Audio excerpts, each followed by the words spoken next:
Sa kabila ng ginawang mga paghahanda sa Brigada Eskwela noong nakaraang linggo, may mga problema pa rin tila hindi na paghandaan sa unang araw ng pasukan ngayon. Tulad ng dati, ginawa na naman ito ng paraan ng mismong mga eskwelahan.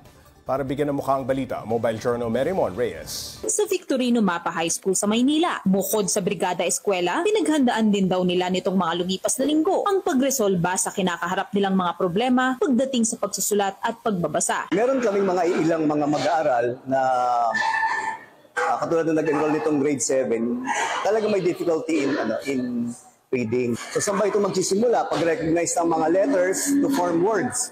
Pag pinagsama-sama mo naman yung words, makaka-create ka ng phrase to sentence, makaka-create ka ng isang paragraph na mag-require naman ng comprehension. Magtatayo raw ng literacy corner sa library at gagamit ng information communication technology materials. At maglalaro rin daw sila. Last year, naging blended learning ang setup sa VMAPA dahil sa ipinapatayong bagong school building nila. Pero hindi raw talaga ito umuubra sa ilang mga estudyante. Kaya naman ginawa ng full face-to-face ang pagpasok nila. Yun nga lang, hindi pa rin tapos ang school building kaya humihingi na rin sila ng saklolo. This year, we're lucky to have the annex building of Recto High School. So ang mga challenges doon are the facilities and equipment, mga upuan, kasi kulang yung kanilang upuan, so dinala nila sa main building. So naghahanap po kami, may mga tumutulong na mga schools na nagpapahiram ng mga lamesa, mga upuan na makakatulong po.